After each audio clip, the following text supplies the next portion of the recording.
All right, I'm glad to be here. So I've got a bunch of other stuff to throw in at the end if there is time, which I think there will be. But the most important thing is to humiliate the antivirus companies. I'm going to pick on a lot of people today. So I'm Sam Bound. I teach at City College San Francisco. I teach ethical hacking and malware analysis and stuff like that.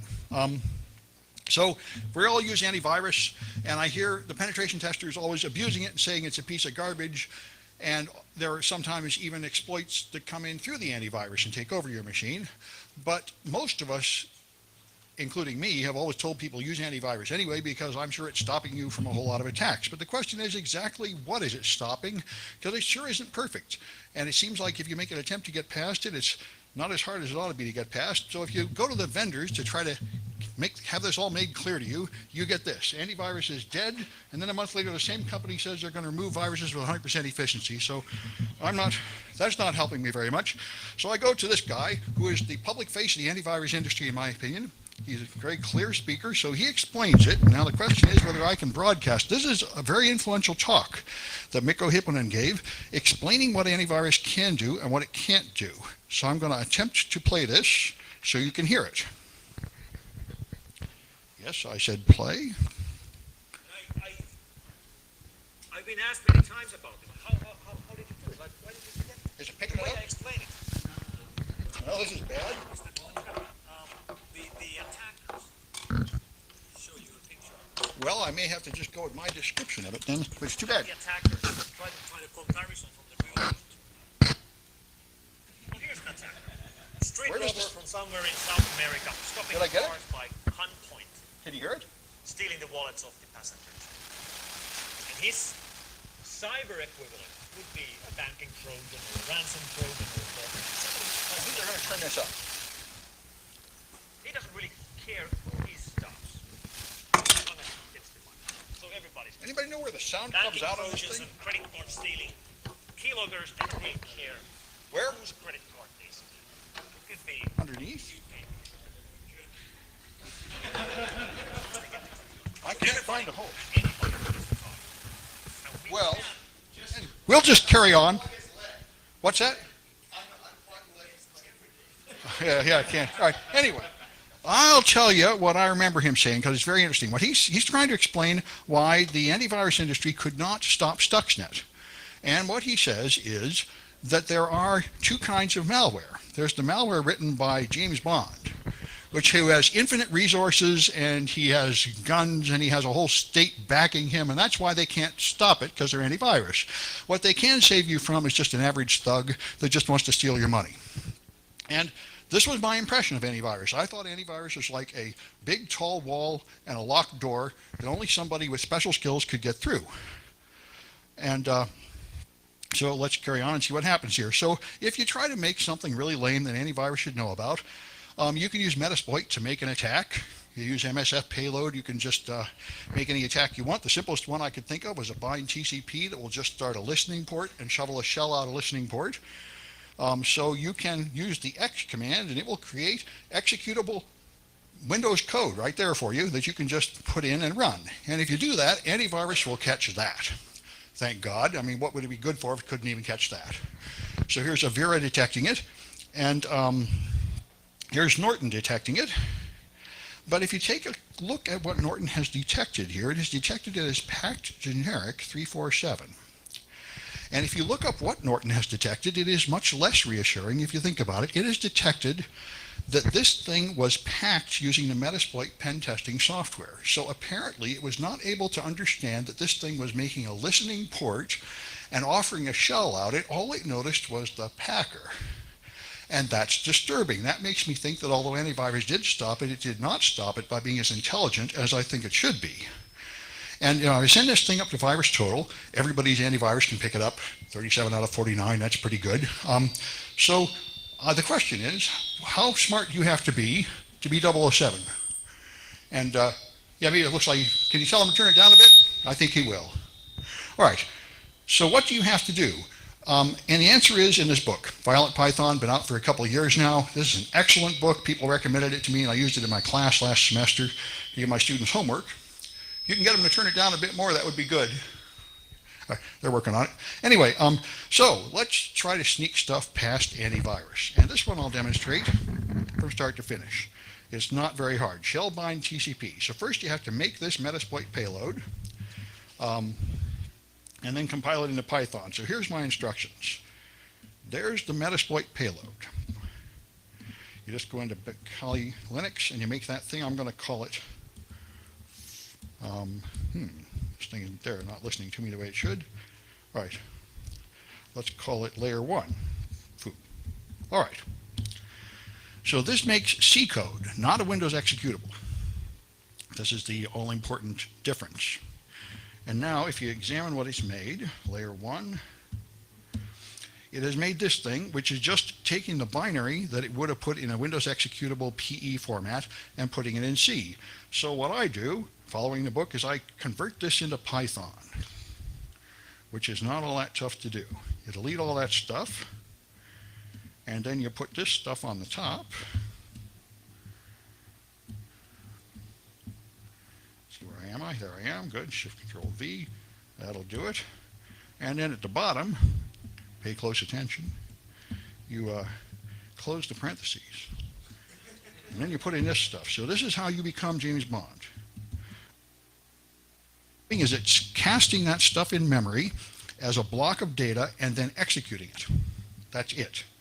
So I save that, and then I copy it to my desktop to try to encourage VMware tools to work. Okay.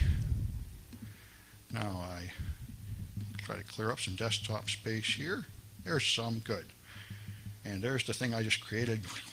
So there it is, my evil malware. Okay, now I have to compile this stuff to make it from Python into a Windows executable. And it takes a couple of steps to set that up.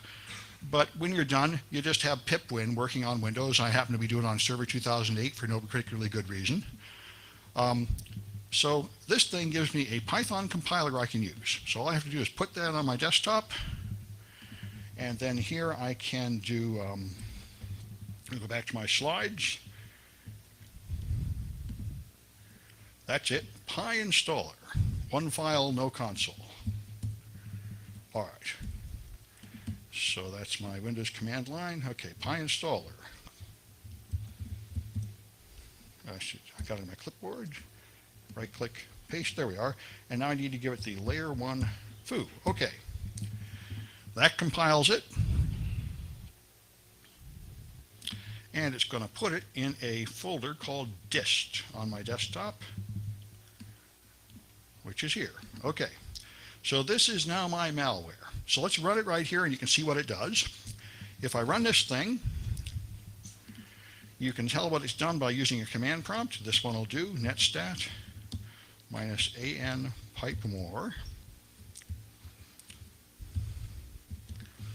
It is listening on port 4444 on all TCP addresses. Here's my IP address, 192.168.119.191. So if I go to my Kali Linux box, for example, which would be this one, I can just connect to it on that port. There, now I can see the address. All right, so let's just do netcat 192.168.119.191 4444, and now I'm in Windows. So the Windows is under remote control because this malware is piping out a shell, which is obviously not a good thing.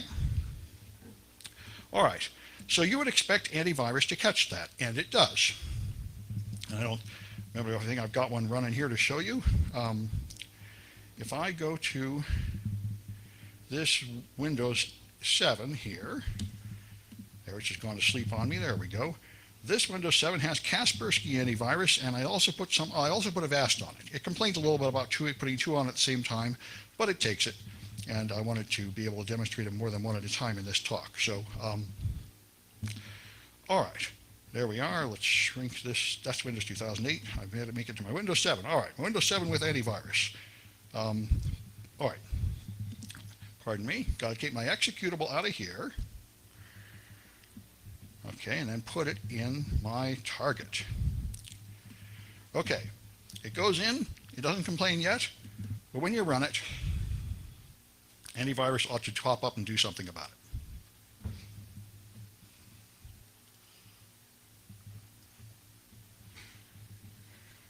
Yep, there we go. It can't access it, and the reason it can't access it is because the antivirus blocked it, which is what you expect. So Kaspersky can catch that dangerous behavior. But the dangerous behavior is not very nice. It's, again, Win32 generic stuff. It's not really understanding very much about it. So let me go back to my slides and let's talk about what this means. So that was perhaps reassuring. If you make really, really lame malware, it'll get caught. Now, the first thing I did when I made this was I sent it up to VirusTotal, and this will totally fool VirusTotal. The malware I just showed you is not detected at VirusTotal at all. 1 out of 50, and that's a very lame, false positive looking heuristic detection. So I said, this proves the antivirus vendors are a bunch of jerks and they're not doing a good job at all. And so Norton is paying attention on Twitter. And someone was talking about Norton's CEO change. And I said, well, they want to really improve the company. They should try blocking the malware. And Norton support immediately came up and said, I'm sorry, you're having a problem with the Norton product. What can I do for you? Like instantly. And I said, wow, here I was being rude to you and here I was being polite to me. I'm impressed. This is a good company. So I said, well, now that you mention it, why don't you block this stuff? And he said, well, I'm not sure. And I said, well, how about this? How about giving me a 30-day trial of your stuff? Because he told me he had a good answer. The answer is, if you really installed it, it would really block that stuff because it would have access to heuristic detection, which VirusTotal does not have. Now I said, okay, let's see. Give me a 30-day trial, and he did. And as you can see, Kaspersky blocks it, and Norton blocks it too, with their powerful heuristic scanning. So that was true. So Norton wins. Python versus Norton round 1. And Kaspersky wins too. Avast doesn't, but at least some of the antivirus can detect it. But when you take a look at what it's really detecting, it's not quite so reassuring. So I put that on Twitter. I said, well, I was complaining about Norton yesterday, saying they're worthless. Now today they seem to work. So this guy, Bobby Tables, came to me, he here, by the way? And I don't think I've met him in the real world, but he said, you can get past that. All you have to do. He said, you know how to do it. I said, I don't know. Tell me how. And so he told me how. All you have to do is delay the onset. And if you delay, because it doesn't run the heuristic scanner all the time, it just runs it for the first few seconds after an app launches. And so all you do is you add this one line to the Python. So let me just show you that one. If you go to your Windows 2008, here's my foo thing. If I go back to my command line here, I can use a notepad on LayerOne. Okay, there's my glorious shellcode. Or WordPad will work a little better. It's got a problem with the carriage returns coming from Linux. WordPad on my L1. Oh, give me a break. All right, one more thing. I got to use the start button. Don't tell the Windows 8 designers. All right, so desktop. Show me everything. Come on. All right. There's the glorious file. Okay. So in that, I have to add one line. And there's the line. Press Enter to continue.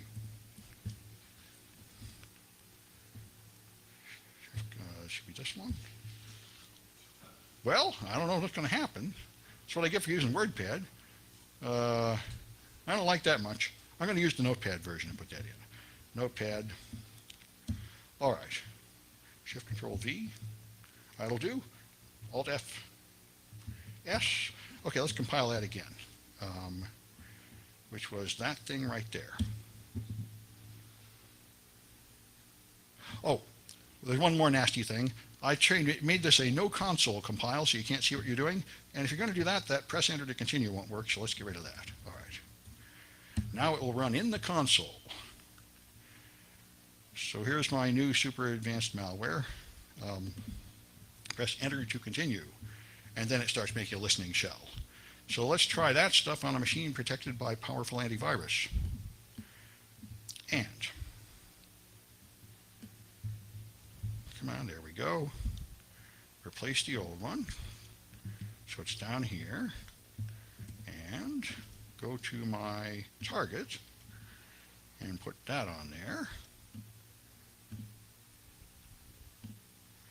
And I thought it would have given me that same message about replacing the other one.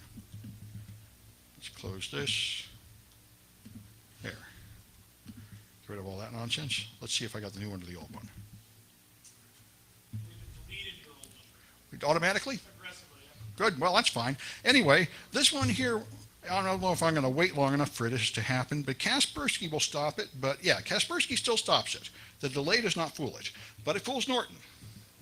So let me show you some screenshots, and I'm not going to do any more live demos until we get to the glorious new APT tool. So, all right, so this now Norton Avast and Microsoft Security Essentials cannot find it with that delay. Kaspersky still can. Kaspersky has done something smarter than just test the first few seconds of a program's execution. I'm not sure exactly what. So then I had another one I tried about a month ago in 2 stages with no delay, and at that time everything failed, even without a delay. So I think what happened is Norton has improved their product a little bit. And by the way, it occurred to me, Miko is what motivated me with this whole concept of testing this, and I'd never tested his tool. So I tried F-Secure, and F-Secure blocks this thing just fine. So F-Secure, now F-Secure also does something which is, I'm not quite sure how smart to call this. F-Secure does not recognize it at all. F-Secure blocks anything that's new. So I don't trust this application. It is a not commonly used application. So this is the kind of whitelisting you get like on an iPad. There's a list of the Apple Store, and that's it. If it's not in the Apple Store, it's a foreigner. I will not run it. So this makes you safe as long as you never develop any software or run anything new, but that seems like a pretty extreme thing for people that are going to be running a Windows machine. They expect a little more freedom than that. But of course, it did block it. So at this point, I published a challenge to the antivirus people on Twitter, and I put it on my website, saying, all right, why can't you block this thing? This thing is a remote reverse shell calling out, phoning home to be controlled, and nobody answered me, but Norton got better about a month later. So I think some word got back to them, or somehow they did. So that's why, as you see, Norton got a little more effective at blocking things. It was able to block the particular one I put up there. Before, you didn't even need a delay for the 2-round attack. So made a shell round TCP with a delay. I decided this one here is one that phones home, which is better than the one that just opens a listening port, because listening port, of course, will be blocked by your corporate firewall. Phoning home, the reverse TCP is better. And so if you do that, you just create a reverse TCP in Kali and convert it into Python and compile it. Then you have to have a listening shell in the machine to be the controller. And Norton can't find this at all. I put in the delay too. Press enter to continue. Kaspersky can still find it though. So at this point, I got a happy response. Someone at Chris Abdallah at Tipping Point has Last Line. Now, Last Line is one of the real expensive corporate anti-malware protections. The only 2 I know of are FireEye and Last Line. There are probably others, but these things are like $50,000 or $100,000 a year, and they will snatch things off of your network and take them back to their servers and run it in a virtual machine and decide if it's good or bad before letting it go through, which is pretty bloody awesome. Although I rather think about the FireEye machine, they say it doesn't actually block it, it just lets you know that it was bad later because they can't wait all that long. But anyway, this is the only product I've ever seen that actually figures out what it is correctly. Metasploit, executable, identified, reverse shell. These guys actually can do what I assumed they would all do, which is notice the default payloads in Metasploit. That doesn't seem like I'm asking too much. FireEye, I can't get any action out of them. If any of you guys have FireEye and would like to test some of this malware, that would be awesome. They won't. I asked them, is there some way to submit something to you for testing? Is there a free sample? They got nothing but crickets. So anyway, so I cannot say how good FireEye is. But then I decided, let's try another attack. How about a keylogger? Well, I'm too lame to even write a keylogger. I just Googled and found some code 4 years old. Somebody wrote Python keylogger long ago. So I said, what happens if I just take that? And then I said, that's my huge advantage. Let's push the keystrokes to pastebin. So that's, you just go to the pastebin API. All you have to do is send a post request and you put your keystrokes here and they'll post on pastebin.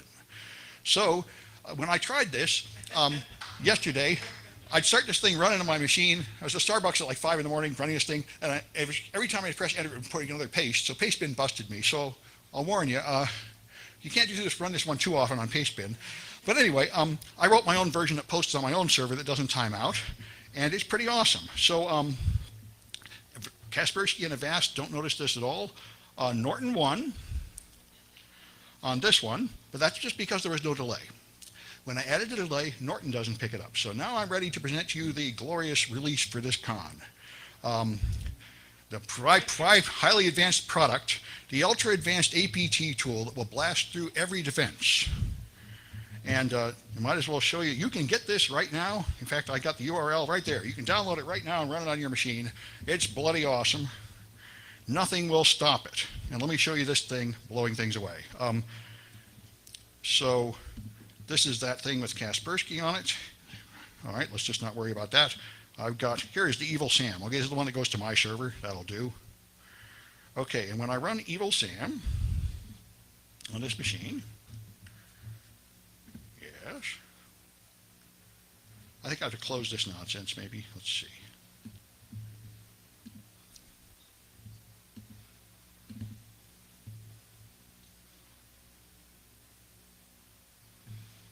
Right. There we are. There, Avast is checking it out. Okay, Avast decided it was fine. Okay, that's reassuring. Avast. Now, Kaspersky advised that Kaspersky did not detect it earlier today, but today it did. That's interesting. Maybe they're paying a little more attention, I think. Let me just try another one here. Let me get another machine up here with an antivirus. Let's try B. I think that's Norton. Yeah, that's Norton. All right. I highly doubt that Kaspersky really detected it, because it certainly didn't do it earlier today when I tested it. I think what's going on is I'm running so many virtual machines at a time that my keystrokes are getting a little, my mouse movements are not getting proper response. All right, there's glorious Norton running. And Microsoft Security Essentials also running, telling me everything is fine. So, there's my Evil Sam. Okay. There we are. Now when I run it, okay, so you press enter, and then you type some stuff. Hello, LayerOne, Norton, don't care. Then you press enter again, and it pastes it up on the internet and shows it to you in a browser. So that's a keylogger. That's about the worst thing that could possibly happen. Norton doesn't care. Microsoft Security Essentials doesn't care. And I've tested everything I could think of. None of them care at all. I'm now James Bond. And so are you. Here's F-Secure doesn't care. Here's the evil keylogger stealing stuff with F-Secure telling you everything is fine. I tried Kaspersky, Nod32, every blooming thing that came to mind. And nothing does anything about this. So, you know, I'm kind of irritated at the antivirus industry. It seems to me, I imagined they were a locked door with a guard, and what I think they are is like a 3-foot tall wall saying, please don't go on the yard. That's about what they are. If you just go to a tool and click create exploit default mode, they'll stop that. But if you go even 1 inch off the map, they're like, whoa, no clue. What could this horrible thing be? Why, they converted it into Python. No, I can't tell that there's listing shell. I can't watch keystrokes flying off the paste bin. No, it was in Python. So I was hoping for better, and therefore I'm here shaming them, thinking they might do better. Now, let me check my time. Oh, got lots of time left. Good. All right. So then I got time to pick on more people. Now, I feel kind of bad about picking on Fortinet, because Fortinet is cool. We had a firewalls class at our college, and it was the old generation of firewalls. So people were blocking things by port numbers and stuff. And some of the students started to rebel. They said, you know, this is garbage. There's something called Palo Alto. This is totally out of date. And I said, yeah, I know. It kind of stinks, but I can't get my hands on any of that stuff. So I started complaining, and finally, Fortinet came through, and they shipped me 30 firewalls, $350 each. And I said, hey, you guys rock. And we're going to get trained in that. We're going to teach people FortiGate firewalls. And now Palo Alto has been shamed into giving us some stuff. Supposedly, I'm still signing legal contracts with them. But apparently, in a couple semesters, we're really going to have Palo Alto and Fortinet modern firewalls that people can work on, and that's much better. And so the first thing I did with the firewall, of course, was to try to break it, which I'm not sure is exactly what they had in mind. But this is an IPv6 enabled firewall here. And let me... And I was very pleased with that. Now, like most firewall products these days, it is IPv6 enabled, but it is not in the GUI. You have to do it in the command line to control the IPv6 features. So let me connect to, this is it, right here. That's your $350 FortiGate Layer 7 firewall. And I'm connecting it to my host machine here on the client side. and I have to disconnect from the wireless network, which is going to be a little bit clumsy because the resolution is so low on this thing that I can't see my wireless thing. I have to go to Preferences, yeah, thank you, and then Displays, and then I have to scale it down to something better for a moment. It'll go back in 15 seconds, but in that 15 seconds I can easily turn off the wireless card. All right, now we can revert. All right, so now I should actually have a connection to my Fortinet firewall. Let's take a look at ifconfig. And on my let's see if I have more. EN8 it looks like. All right, so it's 192, 168, 199. I don't know why they did that, but that's where they put it. Okay, it's a default password. I haven't put anything better on it yet. So I've logged in here, and here's the control panel of your Fortinet firewall. This dashboard is actually pretty cool. It shows me my firmware version and CPU usage and memory and all this good stuff. And it's got a whole bunch of GUI things here, but all that is IPv4 only. So if you want to use IPv6, you got to use this console. Now I'm going to detach it, and I was thinking I might make it bigger, but maybe that is big enough already. All right, so here's the command line commands you need to put in order to set this thing up to automatically configure IP addresses. So what this is going to do is on the WAN interface, it's going to turn on IP version 6 and turn on IPv6 auto configuration. So it will accept router advertisements from the source and automatically attach addresses to the WAN interface. So I just had to put that stuff in here. Oh, that's right, I have to type that stuff. I can't copy and paste, so I have to be a little more dexterous here or something. I can't seem to get a handle on that. Let's see if I can move this. There we are. Now I'm approaching the place of being able to see what I'm typing and type it in at the same time. All right. Well, this meant, there we are. Perfect. Okay, config. It's just like a Cisco router. System interfaces. Edit WAN. Config IPv6. Set auto config enable. And an end. All right, now this thing will configure IPv6 addresses. And let me just show them this diagnose IPv6 address list. Diagnose, okay, IPv6 address list. All right, there's my WAN interface, and right now it just has : 1 and an FE80, which is nothing. Now, I'm going to feed it some addresses. I've got my backtrack machine here is going to be the source of these IPv6 packets. And, okay, one down I'll do. All right. So, if I do, just a moment, a little bit clumsy on this low resolution screen. All right, so IP address show be worst. IP address show pipe more. Okay, I have ETH0 and ETH2. ETH2 is the USB Ethernet, which is going directly to the Fortinet from my virtual machine. USBs are awesome, by the way. You can use them for this kind of attack without killing the host, because the traffic that passes through the host is USB and not Ethernet, so I'm not going to kill my Mac, which would be a problem if I went directly through it. Anyway, now I'm going to send some router advertisements there, a fake router 6. Let's call it 3355::/64, and I think I have to put the interface here, ETH2. ETH2, I said. All right. Okay, now it's sending one router advertisement per second, advertising 3355. So if I go back to the FortiGate and do this diagnose again, it's now auto-configured an address starting 3355, which is what it should do. So that's fine as far as it goes, but if I open another window here and send it a flood, which is flood router 26 ETH2.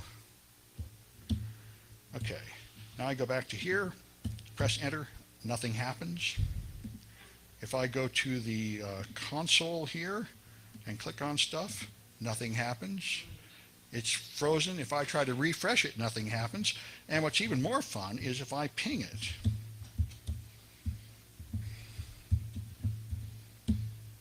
It's dead. It can't even answer ping anymore because of that flood. And this is somewhat suboptimal, right? You can kill the firewall. The firewall is supposed to be protecting you from things like IPv6 floods. And I would say it's not doing that. So let me stop the flood and we'll watch to see this thing recover. So I hit Control C, that stops the flood. Now the status of the interface has changed a little bit. After 20 or 30 seconds, it will recover. At least it has in my previous tests. Well, that's kind of boring. Let's go take a look at the other panels, which are over here. See if I can refresh this thing. Nope, it's not available. And this one's, of course, Toast 2. Request timeout. I think it will eventually recover. Oh, in my previous test, it eventually recovered. But anyway, let me just tell you what's happening here. This is probably not a fair test, because why would anybody turn auto addressing on a firewall? What are you, nuts? You don't want the address in your firewall changing. Yeah. Since when do people who deploy firewalls read the manual? Well, now you have a very good point there, especially in the world of IP version 6. But this seems to me like something you would not do by accident. Oh, it's answering. Good. See, it's recovered. Neat. Let's see if I can reload this page. All right, it's back. My glorious FortiGate is back. And if I look over here for the performance, the CPU is low, the memory is all right. And so it is back. However, it's not really back. It just looks good. Because if you take a look here and detach this and try some of these features to see what's happened, it was diagnose something or other. Diagnose IPv6 address list. Diagnose IPv6 address list. Well, this could take a while. So now that is what I asked it to do, right? I said, listen to router advertisements and auto configure, but this is the result of the attack. And you know, most operating systems are wising up about this. Microsoft finally wised up after about 3 years of being humiliated. Many versions of Linux have wised up that they will ignore them after about the first 10 addresses. Like, how many real paths out are there on your network anyway? But the FortiGate just has that many. And another thing that's fun is the routing table. And this is many modern versions of Linux are still vulnerable to this attack because the routing table expands without limit. So the IPv6 routing table is diagnose IPv6 route list. Okay, and that is similarly essentially infinite. And I think I actually exported this to an Excel spreadsheet, and it had something ridiculous like 12,000 or 17,000 entries now. So, which is pretty much what SUSE Linux does. SUSE Linux will die from this attack too. I've been publishing videos about it and such, because the routing table just grows without limit. So, although the FortiGate appears to be alive again and answering pings, it has in fact taken essentially what I would call some permanent damage here by filling up large quantities of its memory with useless garbage. And the only way that I found to fix that is to reboot it, although you might possibly be able to turn off the IPv6 auto configuration, but I'm going to reboot it. And anyway, like I say, so I made a video of this and I sent it secretly to FortiGate. I said, you know, since you guys give me a whole pile of free stuff, I'll practice responsible disclosure at least. I said, you know, I give you a chance to fix it. And I must say I learned a lesson. Use videos. Boy, I sent pages to Microsoft and instructions and screenshots and code, and that was all a waste of time. Within 12 hours, they could reproduce it. Videos really work. People will watch your video and they can reproduce the exploit. So their team, within 12 hours, is able to reproduce the exploit. They said, we're on it. We're putting out new firmware. And then about 2 weeks ago, I said, you know, the security cons are coming. I'm sure like to talk about this at cons and not leave these videos hidden forever. Are you going to have an update pretty soon? And I got nothing. So here I am doing it. So I hope they don't send a guy and take all my firewalls back, but they've been pretty cool about it so far. So anyway, let me show you the other one. So this was an unfair attack, though. This assumes you turn on that automatic configuration, and that is a pretty screwy thing to do anyway. So it'd be more appropriate to test it under this condition. Let me see if my firewall's come back up yet. It hasn't.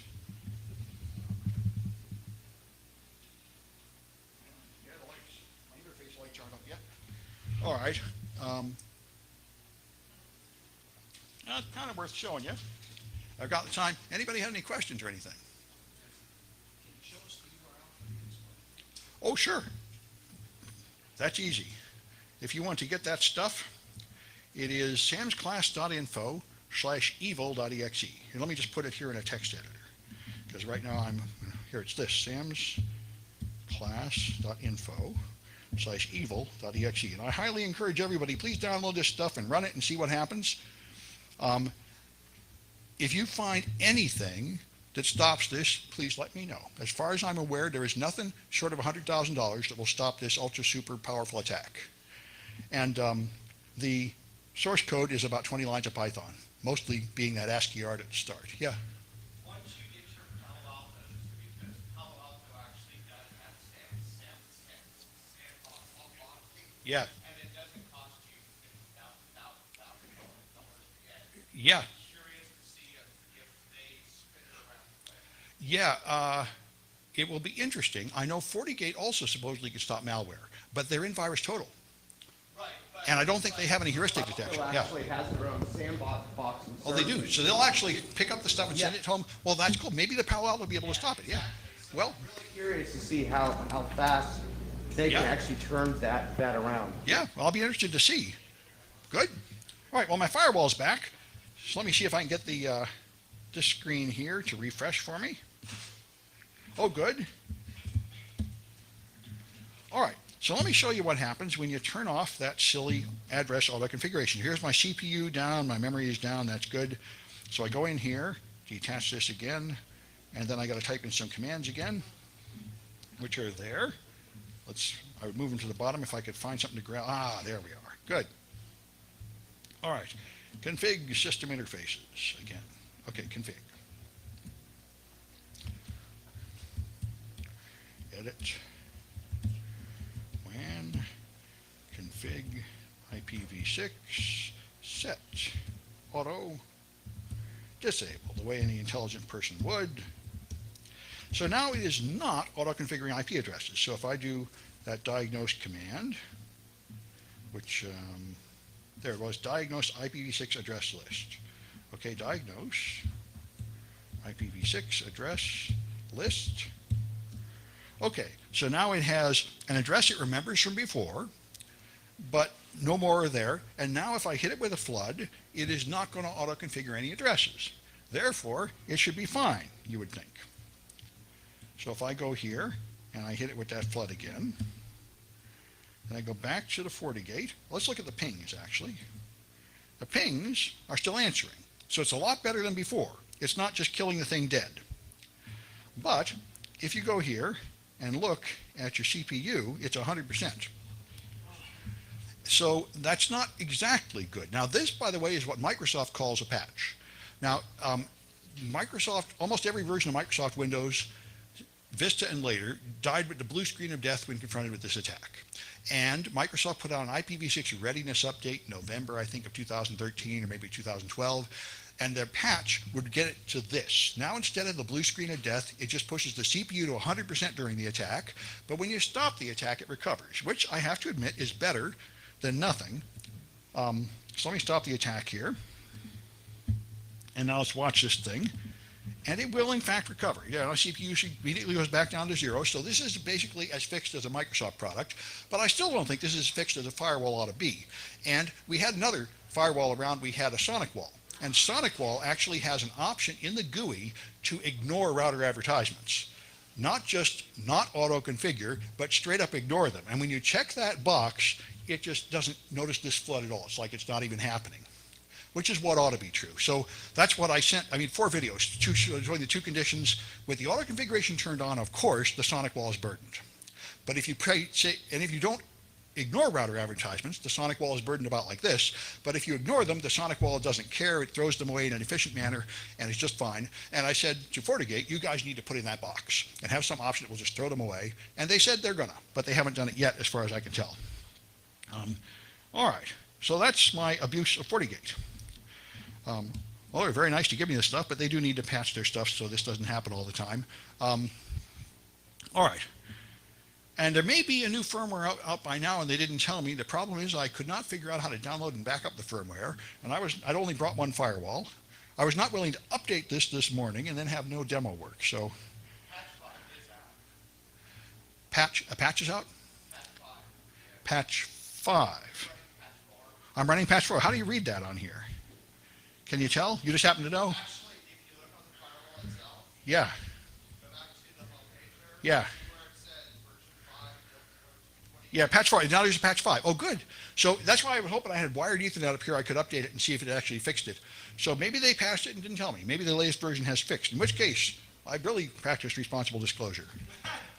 But I didn't answer me the last. Yeah, I'll update this thing as soon as I get back to some wired Ethernet someplace. Anyway, so that was good, clean fun. Like I say, I learned something very valuable here. I'm going to send videos to vendors from now on. Man, I never had this work so well.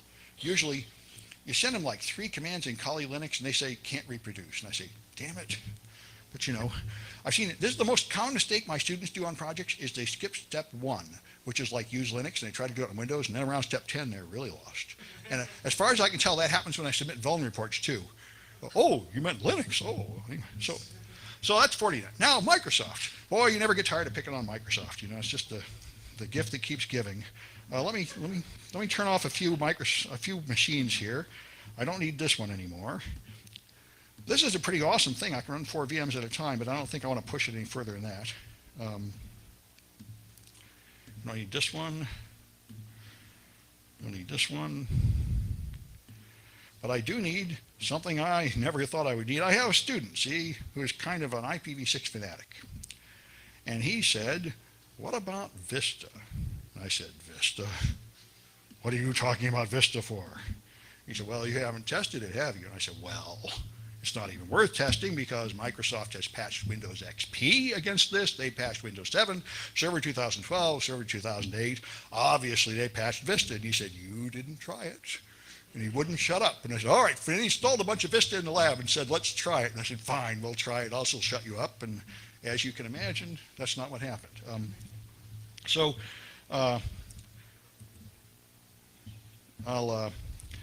This is actually quite a dramatic attack. And I think this is having to restart because I didn't restart it after the last time I attacked it. But let's let my Vista come up here because this is actually pretty bad. And I noticed something, which I might as well tell you anecdotally. I've been making a lot of fresh machines. To test these antivirus, I wanted to make sure nothing else is on it. So we install a brand new Windows 7 Server Pack 1. It then says 137 updates. When you install a Vista Service Pack 1, it says 79 updates. And it's like 4 years older. So apparently, this is not the only patch that Microsoft did not bother to give Vista. And I don't know if anybody on earth is even using Vista. The only people I knew was the U.S. Army, and they're moving up to Windows 8, of course. But but technically they support it, right? XP reached its end of life, and this is a big deal. If Vista has not reached its end of life, it seems to me that it's reasonable for people to expect Microsoft to patch it. But anyway, that's not what happens. So here's my glorious Vista. If I do ipconfig, I have a bunch of stuff. If I do pipe more, I don't seem to have any network connection. Connect it. That would be better. The attack will not work if the network adapter is not connected. I'll give him that. All right, now it's connected. So let's run that same attack from here. Let's go to this window. Oh, good. It is already advertising 3355. Let me just start it up again. Let's give it a different number like 4567. All right. Now I'm advertising that stuff. This should be on the same network segments. So if I do this, that's not good. 192.168.119. All right. Yeah, I might be in trouble with my glorious attack. Let me just try taking that interface down and up again. Manage network connections. Disable. User account control. Okay. Enable.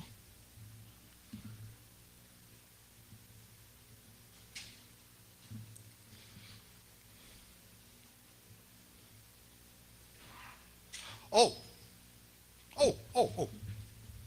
My Kali machine is currently sending the attack out through the USB NIC. No wonder it's not getting anywhere. I need it to send it through the virtual NIC for this one, which is ETH0. So let's just send this stuff out ETH0. That's the problem. All right. Now, right. Hopefully that will enable. I know about that. It's not working. This is updated, by the way. All right, there we are. Now it's auto-configuring 4, 5, 6, 7 addresses. It's hearing the IPv6 packets, which is what I wanted to see. So now I go here and I send that flood out ETH 0. And now what you got is you got a dead machine. The mouse won't even go in here. Start button does nothing. You can't do a bloody thing. I meant to start Task Manager, but if I had, you would just see that Task Manager doesn't even update. This thing is absolutely dead. And for even more fun, let's kill the attack. That was maybe 15 seconds. And it's still dead. But when it will come back, I may or may not have the patience to wait for it here. If you can get a little bit of action out of it now.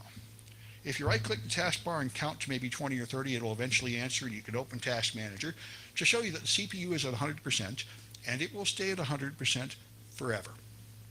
I waited 16 hours first time and then 4 hours the next time. It never comes back. And you can unplug the cable so the interface is gone, and it just freezes forever. The only thing you can do is pull the plug out. You can't do a normal shutdown. You can't do a bloody thing. This is really extremely effective. And so here I am. The point, it's kind of ridiculous. Microsoft patched all these, so they kind of need to patch Vista too, or they need to tell us that Vista is now no longer supported. Yeah.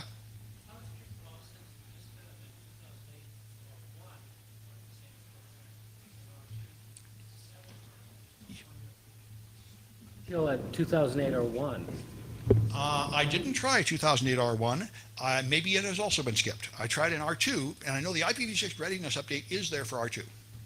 But you're right. I think I did try it on 2008, and it didn't kill it, but I'm not sure. Yeah, it is. It does make sense. And of course, another thing my student wanted to do is try adding a patch from 2008 into Vista, because there was once a case when you were really supposed to do that with a Microsoft product. You're supposed to use a patch for the other version. That's not always insane, but I haven't gotten crazy enough to try that yet. But anyway, it seems like Microsoft ought to tell us what to do, in case anybody's still using Vista, or just admit they don't care and they've abandoned Vista. One or the other is what I would like to see. So I got a video showing that. All right, let me check my time. I think I still got plenty of time. Good, 1:45, long enough to show you a couple more things. Okay, so Microsoft has known about this since 2010, so there's no real issue of responsible disclosure there. So UC Santa Cruz, the last one I want to tell you about. I got it in my head about a year ago to start finding security problems at colleges. And I don't have any authorization, so I can't run like a vuln scan or anything, but I still felt like I could go put apostrophes at the end of URLs and see if they got an open SQL injection and lame stuff like that. And I used dorks to find them, just like the script kiddies. And I found a ton of them, colleges with open SQL injections and other foolish things like that, plain text logins, server versions that are 5 years old and stuff like that.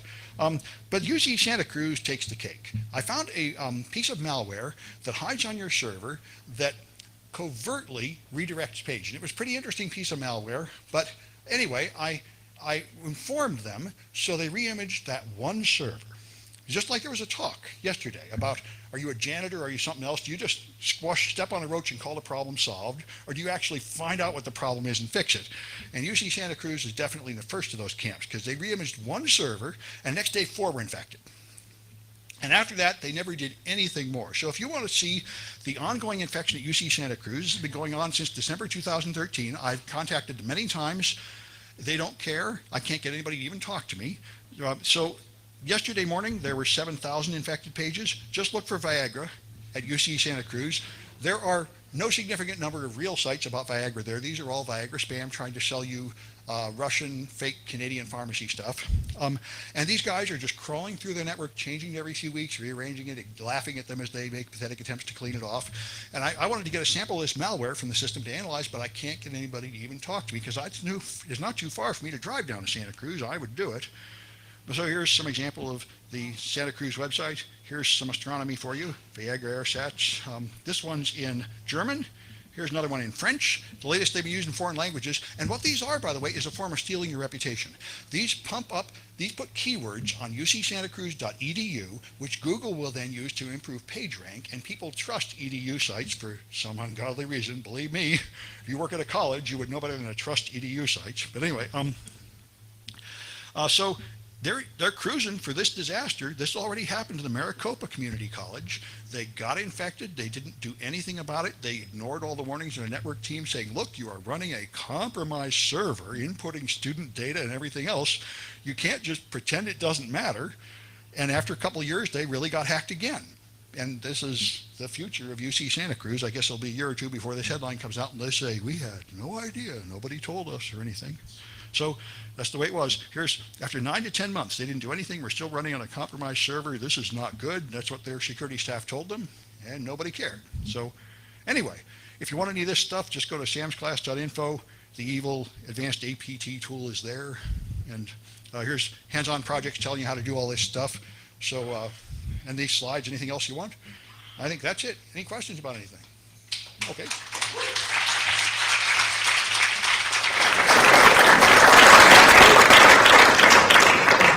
Yeah, for your, the Python malware, Yeah. because you only added one line for a delay. Yeah. That would change the MD5 hash values. That's Well, no, it's not the hash value. These aren't detected by recognizing them at all. The only way it detects them is by is by noticing that they're not an old familiar file that are used to running, like Microsoft Word or something. That's what F-Secure does. I'm not quite sure what the other ones do. But the delay just turns off the heuristic scanning. So apparently that is a feature of Norton, which that little Bobby Tables knows about, that Norton checks for certain kinds of suspicious behavior, but only for the first few seconds. And after that, it no longer checks for it. And apparently it's something similar to F-Secure, because the final product of evil that you can download, I can't find anything that stops it at all. Kaspersky doesn't stop it, nothing does, not 32. All the ones people love, they don't see it at all. So it's, oh yeah, if you do have the internet, I kind of did want to show you the source code in case it's not clear. Oh, let me try and remove all the spurious paths going nowhere. All right. And now I should be able to get, I have to activate my, all right, I got 10 minutes, pardon me. A little bit of unprofessional stuff here due to my display limitations. Scaled to here. Yeah, that's what I want. Now I can connect to the glorious hotel network again. And I can revert back. And now theoretically I will have the internet.